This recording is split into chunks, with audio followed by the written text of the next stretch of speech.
Bueno, buenos días y buenas tardes y buenas noches para las personas que nos sintonizan en diferentes países. Hoy seguimos con esta labor que nos estamos dando de conocer personajes de la radio, personajes que han venido con el cambio, la evolución de la tecnología. Y hoy para mí es un placer y una bendición tener a Alejandro Galindo, quien es uno de los personajes ya de radio que más de alguna ocasión usted lo pudo haber escuchado o pudo haber oído mencionar su nombre en controles. Pero hoy esa es la tarea que nos estamos dando en la Universidad de San Carlos también, dar a conocer a esos personajes que están en ese equipo de sonido en el cual en ocasiones lo puede usted escuchar, pero en otras ocasiones estamos detrás ahí. Alejandro Galindo, bienvenido, es un placer poder compartir en esta ocasión, hemos compartido turno con él, pero en esta ocasión él es el personaje, él es el entrevistado en el cual queremos saber de su historia, sus inicios en radio, cuáles fueron sus primeros, como le decimos coloquialmente, sus primeros tanes en radio. Cuéntanos, Alejandro, y bienvenido. Gracias, Juan Luis, y gracias, por supuesto. Es un gusto también compartir un poquito de tiempo con vos aquí en esta experiencia de radio que ya es de algunos años. Y por supuesto estamos abiertos para recordar, rememorar todo eso que hemos aprendido a través del tiempo en los controles, en los micrófonos y en la radio. Sí, entonces estoy listo para compartir. Vos decís cómo vamos. Vamos a viajar a través del tiempo. ¿En qué momento empezaste a trabajar en radio? ¿Quiénes fueron las primeras radiodifusoras que te contrataron o cómo empezaste? Sí, Juan Luis, te cuento que yo entré al Tajín. Fue mi primera empresa donde yo empecé a trabajar en el radio, específicamente en Radio Fiesta. Llegué de alguna forma un poquito sorprendido incluso porque yo no pensaba trabajar en el radio, pero me dijeron que yo fuera a hacer una prueba por ahí y bueno, de esa manera entré. En Radio Fiesta fueron mis inicios, ahí fue donde empecé. Por supuesto, primero aprendí lo básico, la consola, el manejo, y bueno, no sé si vos me vas a preguntar algo por ahí, pero por ahí está la cosa. Pues exactamente de eso se trata, de que platiquemos cómo entraste, en qué año más o menos entraste al Tajín. 88, 89, 1988, 89. Remontémonos a ese tiempo. ¿Cómo eran las consolas? ¿No son como las que son ahora o siguen siendo? Tú nos No, explicas. son un tanto diferentes porque antes eran más manuales que digitales, y era una consola más pequeña, al menos ahí era pequeña. Ahora creo que sigue también pequeña porque todas las radios se han reducido ahora solo en un pequeño saloncito o habitación, una compu y el micrófono, y eso es ahora la radio. Pero antes era una consola como de este tamaño, con sus controles, por supuesto, todos sus botones le decían.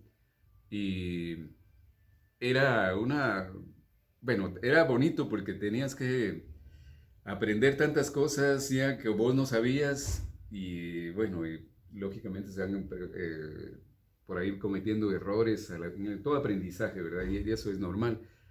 Pero era una consola no como la que tenemos acá en TGW en el momento, porque ahora tenemos una consola que es para conciertos, ¿verdad? Y bueno, pero esa era una consola pequeña, no era muy grande.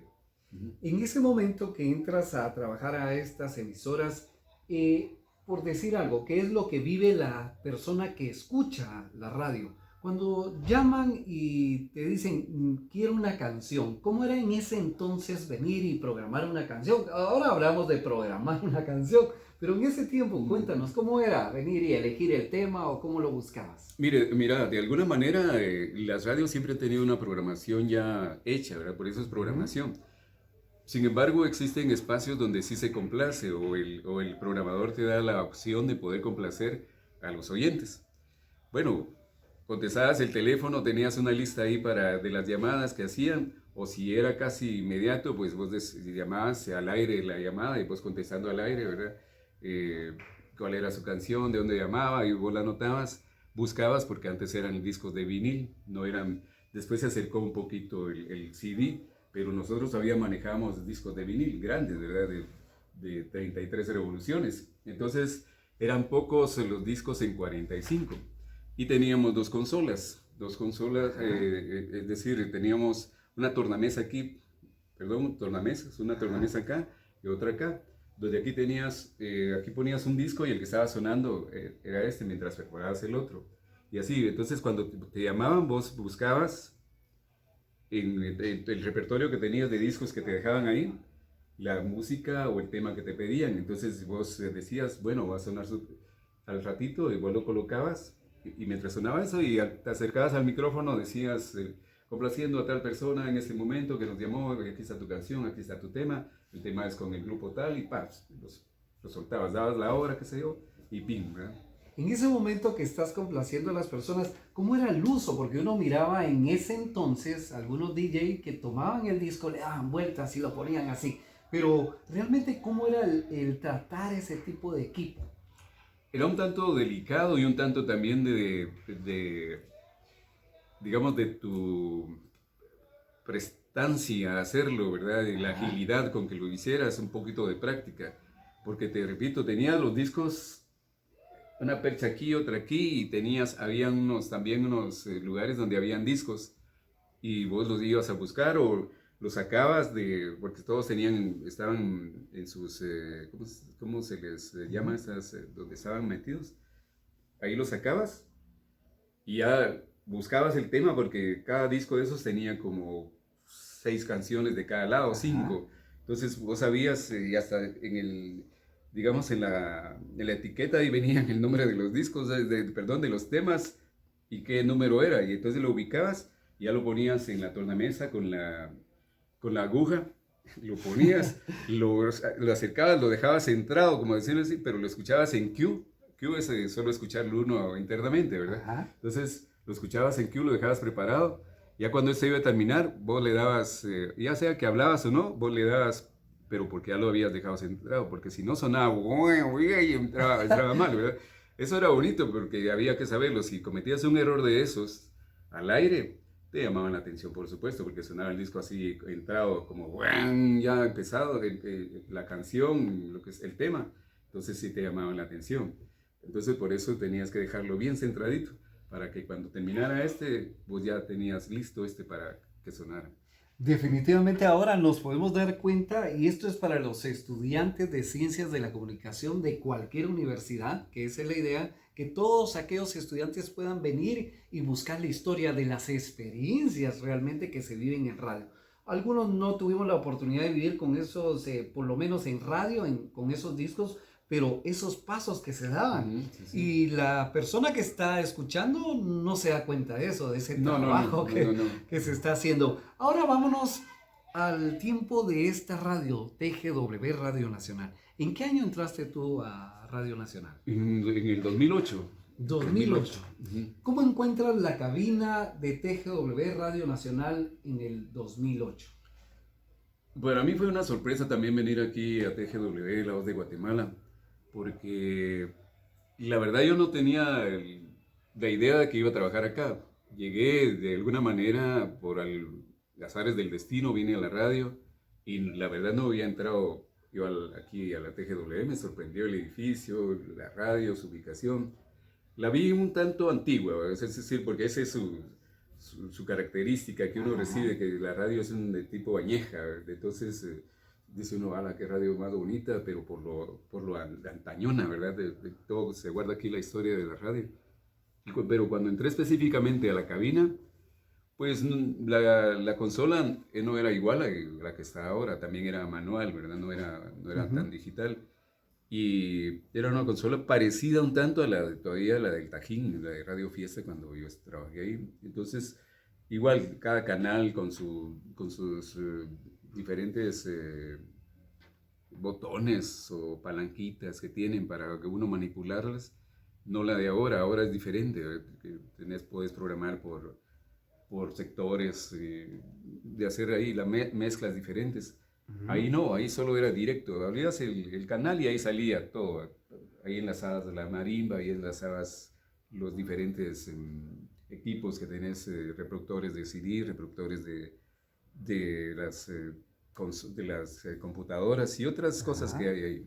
Ya cuando viniste a TGW, estamos hablando del 2008, ¿qué clase computadoras ya tenías en utilidad en ese tiempo? ¿O todavía traían cassette normales? ¿O qué tipo de transmisiones se hacían en ese tiempo?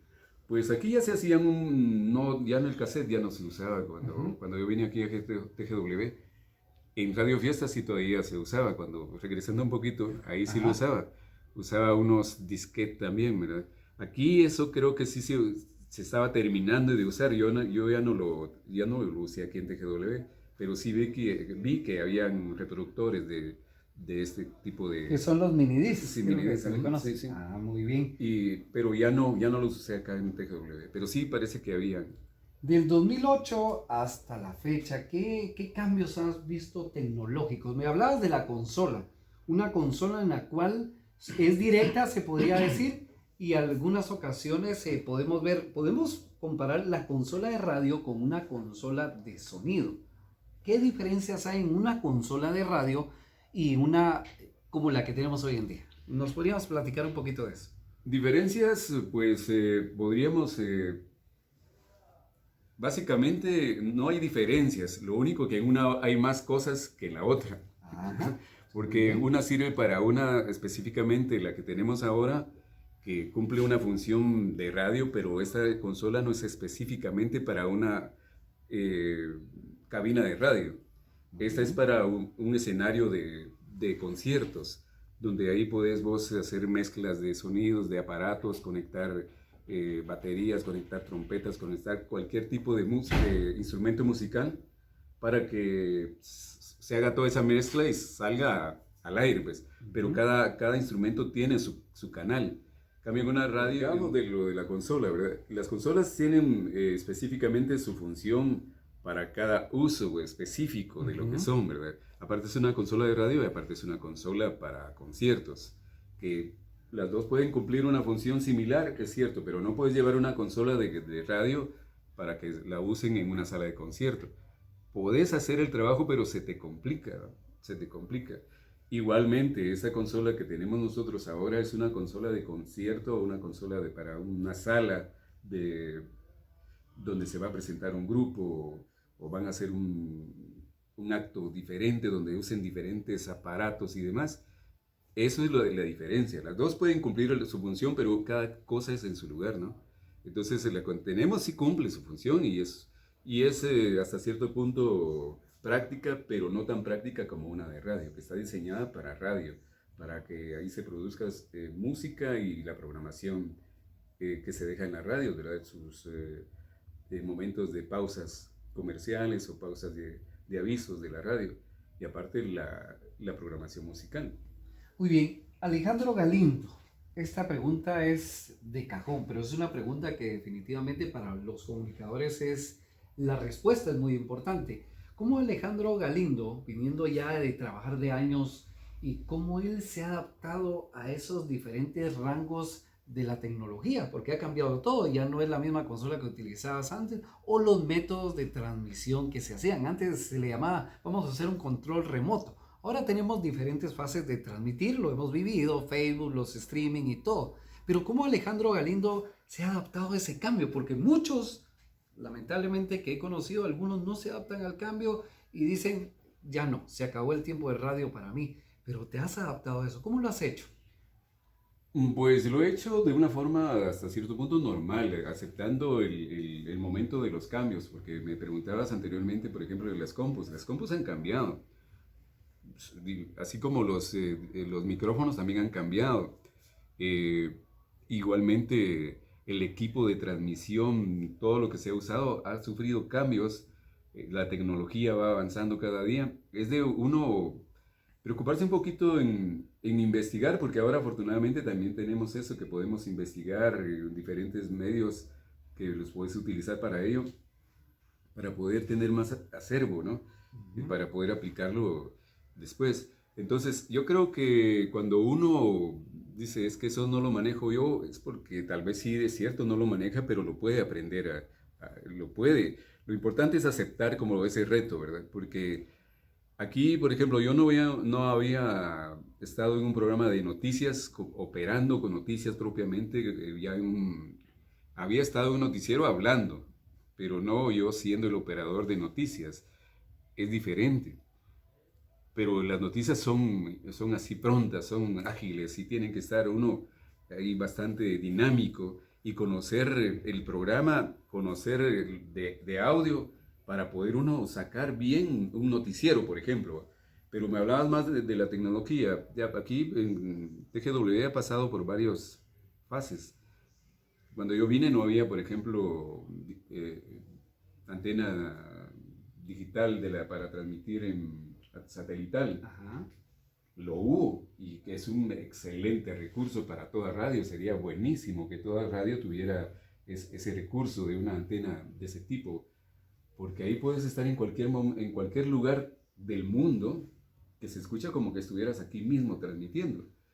Desafortunadamente no sé la razón, pero ya no está. Ese es uno de los cambios que tuvo TGW, afortunados y buenos en su momento, pero ahora no tenemos eso. Ahora hay otros recursos, como ahora la tecnología también en los teléfonos es inmediata, el WhatsApp y el Facebook, y todo eso lo utilizamos ahora para hacer transmisiones. Quiere decir que el operador de cabina de hace 10 años, solo veámonos a 10 años atrás, tiene mayores atribuciones de trabajo en estos momentos que hay tecnología. Por supuesto que sí. Esas son de las cosas, mi querido Alejandro, que queremos también llevar a través de estas entrevistas. La dignificación del trabajo que se tiene en cabina, ya que tenemos, y digo tenemos porque también es parte de mi trabajo, atender todos esos medios de comunicación, y las personas que quieran integrarse a cabina tienen que manejar esos medios. Alejandro Galindo, quisiera que le enviaras un mensaje a aquellos comunicadores, a aquellos que sueñan con hacer lo que ahora hacemos nosotros, ¿verdad? Aquellos estudiantes de comunicación de diferentes universidades o de diversos cursos. ¿Cuál es el mensaje que Alejandro Galindo les da para poder venir e integrarse a la tecnología y a la radio de hoy? Bueno, mi mensaje es que por supuesto se acepten si les gusta el medio, si les gusta la radio, si les gusta la televisión, si les gusta la comunicación, que no se queden únicamente con lo que la universidad te da o lo que te da un colegio. No, esto es de estar aprendiendo siempre, hay que estar litelante, hay que estar aprendiendo siempre. Y ahora tenés una gran ventaja a comparación de antes. La tecnología, ahora te puedes, repito, te metes a investigar a través de los diferentes medios y encontrás información que también hay que tener cuidado porque no toda es buena, pero uno ya más o menos va sabiendo por dónde es lo que le va a ser útil. Y eso, si querés aprender a grabar hay un montón de programas, si querés aprender locución hay otro tipo de información. Entonces lo importante es estar anuente, si te gusta, investigando y practicándolo, no solamente para el intelecto, no, que para tu práctica misma y para tu vida. Si te gusta es para toda la vida. Un comunicador tiene que ser conocedor de muchas cosas, de política, de ciencia, de psicología, de muchas cosas que uno ni se imagina, porque tiene que estar al día de lo que pasa en el mundo. Entonces no tiene que pasar un día sin informarse, sin estar pendiente de buscar la información del día, de su país y del mundo. Si te hablan de enfermedad, mira esa enfermedad ¿y esa qué es? Y uno, no. Entonces sí, hay que estar al día y por supuesto en lo tecnológico que nos compete a nosotros, también investigar y buscar información porque es bueno. Yo creo que si nos gusta, debemos dejar no solamente de que nos gusta, no, tenemos que ser mejores, prepararnos cada día, llevarnos nuestras notas, hacer comparaciones y hacer nuestros experimentos y no tenerle miedo a la tecnología ni al medio, que uno a veces le tiene miedo a ciertas cosas. No, hay que someterse, hay que enfrentarlo.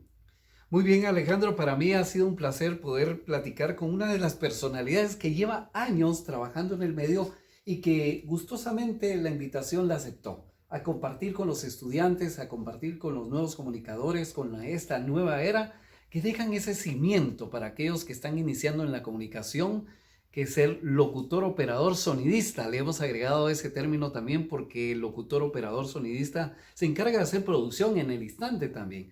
Así que nosotros esa es la labor que estamos haciendo. Siempre agradezco el apoyo de Manuel del Cid, que está con nosotros en cámara, que ahí está haciendo de todo para que todo salga bien. Le agradezco mucho a Manuel y gracias a las personas que nos sintonizan porque esto se va escrito, sonido y también visual. Le agradezco el apoyo a la gente que nos ha abierto las puertas en diferentes lugares y a usted también que no se pierda esas monografías que estamos haciendo porque vamos a tener más. Muchísimas gracias.